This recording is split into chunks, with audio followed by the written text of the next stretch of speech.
Well, the competition. We're still getting better every day, and so we came out here with the idea we were going to practice.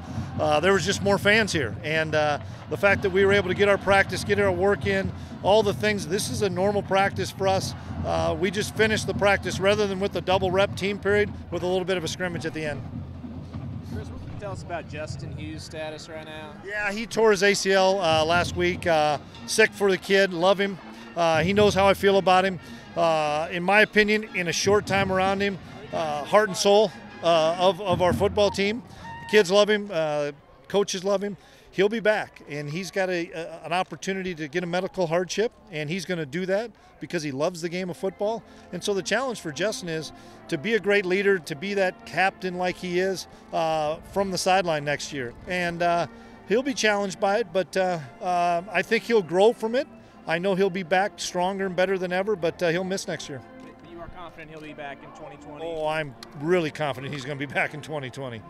How did Skyler improve himself during the spring? Pardon me? How did Skyler improve himself during the spring? Just his awareness of our offense, his constant ability to learn more every day about what we're doing offensively. He and Coach Klein and Coach Mess meet an awful lot. They do a great job of continuing to give him more and more information, and he's able to retain. That's the thing I was so impressed with Skyler, is the amount of information he was able to retain in a 15-day practice, in the fact that we threw everything in the playbook at him, and some things probably emphasized more than others, but when we come back for the fall, it will all be recall for him. And I know the kind of work ethic he has. He'll work on this stuff all through the spring, all through the summer, so that he'll be really refined when we come to August. We just saw Sammy Wheeler make a one-handed catch in the end zone. How was his transition to tight end? You know, I appreciate Sammy because I've been a part of a lot of football teams where there's excellent athletes at quarterback, and unfortunately that position, there's one guy that's on the field. And so he came to us, and we came to him and said, Sammy, we think you're a pretty good athlete. You know, we want to see you do something else. Can you get on the field for us? And he said, absolutely, I want to.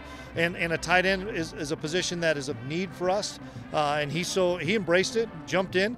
And I think we've had him probably there the last 8 or 9 practices. I've been really impressed. He'll be in the mix for us next year. What do you think of the starting defense? Well, the guys up front are pretty dang good. You know, we've got a bookend defensive ends and Deshaun inside. We've got a number of bodies inside. I like the defensive front. That's where it starts, obviously, for us. When we lost Justin, then we moved Eli to the Mike backer position. And so we put a little bit more on his plate. We're learning in the secondary. We're still mixing and matching guys. We've flipped Goolsby and Alexander, and we flipped Wayne a little bit, just position, so we can find the best position that'll fit them in August. We did the same thing with Walt. You know, Walt played nickel for a while, now he's playing corner. That'll still be a work in progress. We're trying to find the best 4 back there, or 5 when it comes to nickel, so that'll be something we'll still continue to tinker with throughout August. Running back was a big question entering spring. How do you come out? Yeah, I feel better about it today. Obviously, there's ongoing competition. I thought James has probably been the most consistent. That's why we didn't give him as many repetitions today. Harry's been nicked up. Tyler's been nicked up, so they've missed some of those scrimmage days, so that's why it was better for them to have a heavier workload. But you know, it's going to be an ongoing battle as we get into the fall with those guys as well as some young guys. We have great competition, and in the offenses that I've been a part of with Coach Mess and stuff, you got to have a variety of guys. You just can't have one. You got to be able to have some guys. Has Joaquin Gill been a playmaker for you all spring? I've been really impressed with Joaquin, especially with Zub out this spring. He's taken on that role of being a playmaker. He's continuing to learn the game. You know, he hasn't played a ton of football for us, so he's learning the game. He's learning from Dalton Schoen. He's learning from Jason Ray. I've been really impressed with his ability to bounce back every day and make plays. Every day we've seen a play like you saw out there today, where somewhere along the practice he's going to hook up for a big play, and that's what he's got to be as a big playmaker for us. Is Hunter Rising a real deal? You know, Hunter's getting better.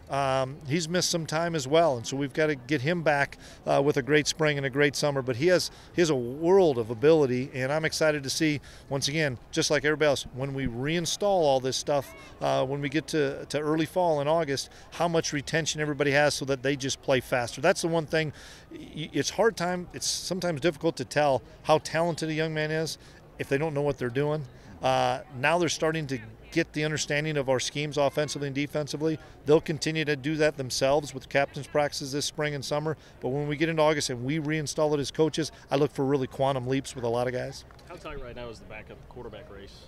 It's tight. I like the competition we have there. All of them are doing some special things. All of them are learning the system. It's no different. Skyler's got the big advantage because he played some Big 12 football for us, and but it's an ongoing battle. And I'm smart enough to realize you better have more than one trigger guy. Every place I've been, you need to have a number of guys that you can count on. And so I look forward to that battle continuing through the fall. You mentioned Hunter. Did you see the hunger and excitement for him just since he had to sit out last year? Yeah, absolutely. And there's a number of guys that have maybe missed some time that, we got a lot of guys out there in red jerseys. So there's, I look at Eli Sullivan same way. Miss some time and have that hunger and to be able to go out there and compete.